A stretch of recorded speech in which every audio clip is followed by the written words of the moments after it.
Hey guys, I'm back again at the end of the month for my new DVD Blu-ray comic book update. I've got actually a hell of a lot more comic books than I do DVDs and Blu-rays, but we're going to start off with the Blu-rays and work our way through this ridiculous pile. So first up, we've got Serenity on Blu-ray, Joss Whedon written and directed film. This is actually a double dip for me, and when I got a Blu-ray player, I said I wasn't going to double dip, but I have, and I just really can't help it with this film because I love it so much, and it's one of those films where I could watch like weekly, and I just don't mind popping in whenever, just because it's a great follow-up to Firefly, and even on its own, it's a good film, but it's better if you've seen Firefly, and it's definitely worth an upgrade if you have the DVD already. And it's got like the special features for the other two previous releases. Oh, there's the disc. So yeah, especially for like $15, you really can't go wrong. So Serenity. Then the next one is also a double dip. That is Sin City.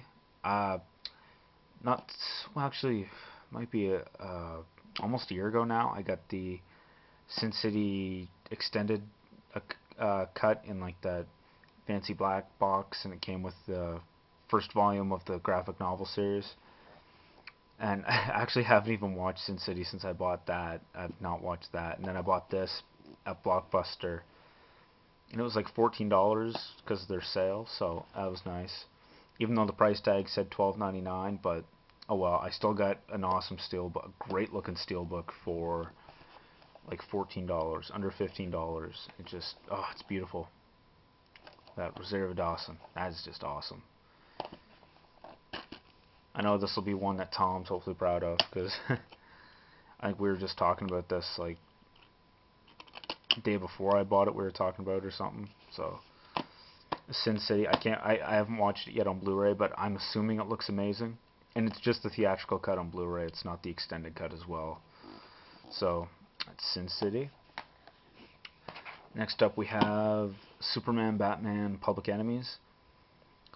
It's not the best of the DC Universe films, but you know it's not terrible because you've got Kevin Conroy and Tim Daly, and I guess it's pretty faithful to the graphic novel, like even art style, which I didn't really care for. Just I don't know, not really my thing, I guess. But it was still, it was a decent movie. But the sequel, Apocalypse, was way better with introduces Supergirl. Also, Kevin Conroy and Tim Daly doing the voices in that one as well. So that's Public Enemies. And then we've got Wonder Woman, one of the best of the DC Universe movies, in my opinion anyway. And one that probably should have a sequel because it's just so awesome. There's so many story possibilities with Wonder Woman. So there's the disc. And this one actually has commentary on it. Yeah, but my only real complaint about these films is that they should be longer.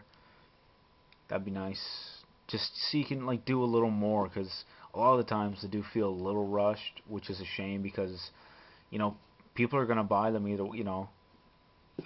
Kids will sit there and watch a 90-minute movie. As long as it's cartoons and superheroes and stuff, kids will watch it too. So I don't see why not. And oh yeah, these two were $5 each, which was just great. Just a great buy. Wasn't gonna pass them up. So that was that. And now we're gonna get into the comic books, which I have a lot of. Basically, this whole month I was buying DC number ones and stuff. And my last video was I just got back from the launch party for Justice League number 1 and Flashpoint number 5, and I showed those off, and I've got a lot of number 1s and a couple other things. But first off, we've got all of Flashpoint, this whole DC event before kind of leading, almost kind of leading into and setting up the new universe and stuff. So I figured, I was there I was there mainly to get Justice League #1, but I figured might as well get Flashpoint #5, and I was like, well, if I'm gonna get Flashpoint #5, I should probably get the first 4, and they were all 50% off, so I only paid $2 each issue, which is not bad at all. And then, oh yeah, I'm not gonna go into detail with each of these single issues, too much detail, but I'll say a little bit about some of them. All-Star Western with Jonah Hex. This is my favorite book from the relaunch. It was just, I just love this whole badass Western feel, and Jonah Hex is an awesome character. And the art, it looks old, and I like that. So yeah, it's All-Star Western. Got Batgirl, which was kind of a disappointment. Birds of Prey kicked a lot of ass. Grifter. I only got this because I wanted to get Demon Knights, but they were sold out, so I got this in place of it, and I liked it, but depending on what the funds are for next month, I may not be picking up issue 2. We've got DC Universe Presents Deadman, a series I was really excited for because like every 5 issues or so they're doing focus on a different character, and Deadman, ever since I saw that Justice League Unlimited episode, I've loved Deadman. So this has been a really great read so far. Seems like there's lots of dialogue and stuff, but I don't mind that. So yeah, Deadman. We've got New Look Nightwing, who's looking pretty badass there. Again, another one that's really great and just has Dick Grayson doing what he does best. Teen Titans, one I didn't plan on picking up, but just did for shits and giggles, and actually ended up liking it more than I thought I would. So probably I'm gonna continue getting this one. Batman, one of the best books of the relaunch.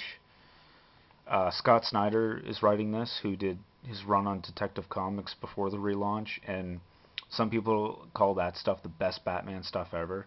So I really couldn't. So with something like that, I really couldn't pass this up. And you've just got lots of great stuff here, like kind of showing both Bruce Wayne and Batman, and there's that awesome shot of Gordon I think looks cool. Green Arrow. Out of the #1s that I got, this is probably my least favorite. I don't know. I didn't think this is what they were going to be doing with the character, and I don't know. It does seem a lot like Smallville Green Arrow, and I do like Smallville Green Arrow, but I was kind of hoping for older, fun Green Arrow as opposed to more high-tech Green Arrow. So that one I probably won't be getting again. Depends. Justice League International, which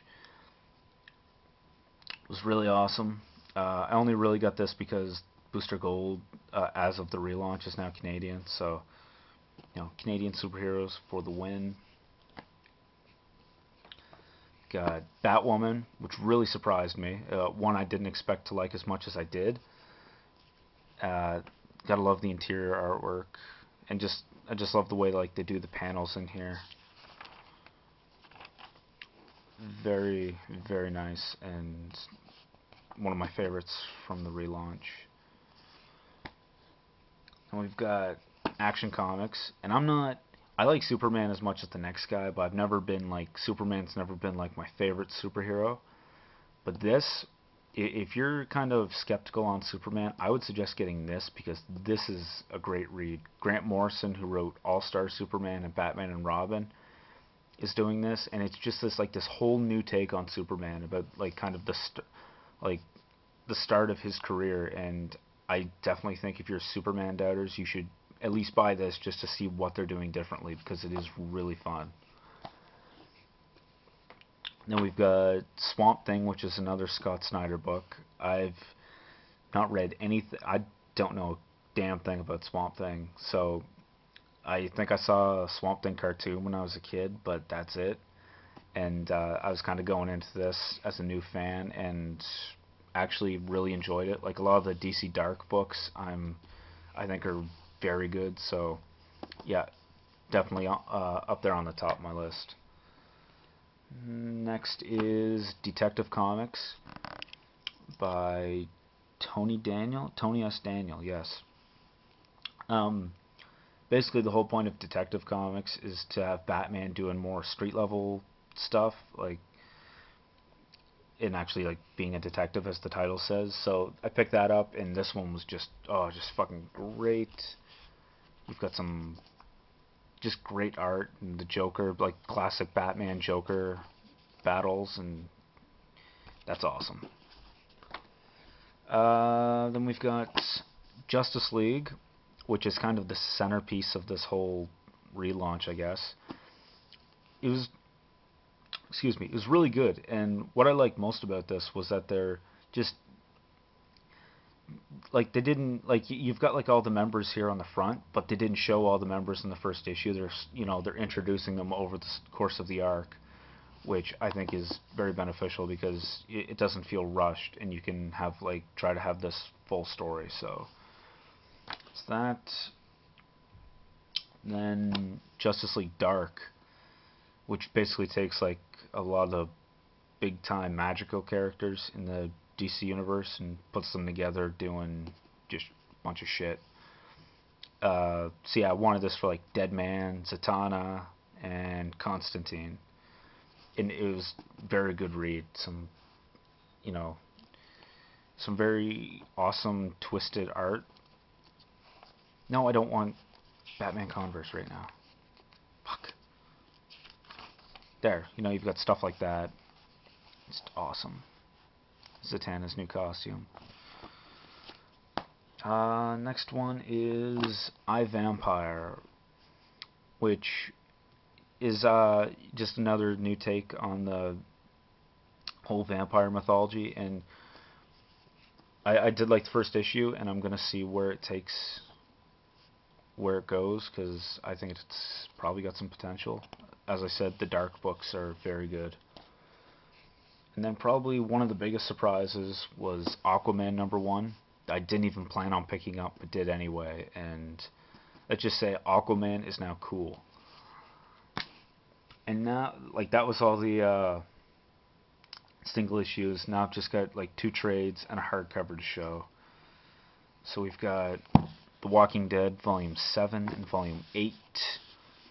Volume 7, The Calm Before, and Volume 8, Made to Suffer. This one definitely is The Calm Before. Like, it's just kind of everyone kind of relaxing, but some shit still does go down. This book, shit goes down hardcore. I just couldn't believe it at the end of it. Like, I was just craving Walking Dead so much. I had to borrow the TV show from my friend just to get some kind of fix. And if you haven't picked up The Walking Dead yet, you have to, because this book series is amazing. Like, if you like the TV show, you need to get this. This was awesome. And last but not least, we've got Serenity, The Shepherd's Tale. This is Dark Horse hardcover. This one, everyone's like this is basically everything you want to know about Shepherd Book, and I've been wanting to know for years. And while it was good, it didn't quite live up to what I thought it would be. I like the art, and I like a lot of the dialogue, but it did seem a little rushed, and there were quite a few inconsistencies with the show. And it's just basically going through Shepherd Book's life. Like, it starts out basically like at the end of his time on Serenity, and like flashbacks to like when he was still there, and like when he went to go become like a shepherd, and apparently he worked for the Alliance, but it was just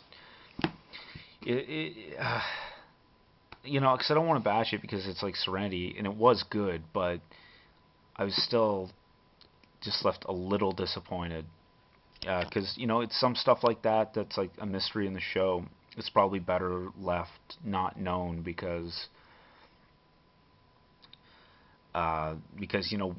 like, we'd be disappointed when we actually found out. So, but that was that. That was it for the update.